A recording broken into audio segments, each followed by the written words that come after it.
লাক্কাতুরা টি স্টেটে আসার আগে একটা সুন্দর ঘটনা আমাদের সাথে ঘটেছিল। আমি আর শিকদার সাহেব রিক্সা যোগে আসছিলাম হোটেল থেকে এখানে। তো রিক্সাওয়ালা মামা উনি ভিতরে ঢুকবে না, এই জন্যে আমাদের কাছে একটা রিউমার ছড়ায় দেয়। রিউমারটা হলো এটা যে ভাই ভিতরে গেলে গাইড নিয়ে যেতে হয়, বুঝছেন? গাইড নিয়ে না গেলে ওইখানে আপনি ছিনতাইকারীর কবলে পড়তে পারেন, আপনাদের মোবাইল টোবাইল নিয়ে যেতে পারে। তো যাই হোক, বরাবরের মতো আল্লাহর অশেষ রহমতে আমাদের সাহস জুগিয়ে আমরা নিজেরাই ঢুকে গেলাম লাক্কাতুরা টি স্টেটের ভিতরে।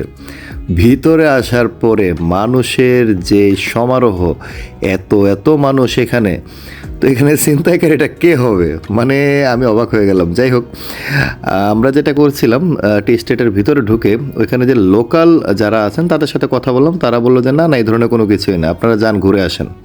তো ঘুরলাম, দেখলাম কত সুন্দর চা বাগান, এবং আশপাশের যত দূর তাকাবেন শুধু চা বাগানই দেখতে পাবেন। অবশ্যই আপনারা চাইলে এখানে ভিজিট করতে পারেন। সিলেট শহরের খুব কাছাকাছি লাক্কাতুরা টি স্টেট।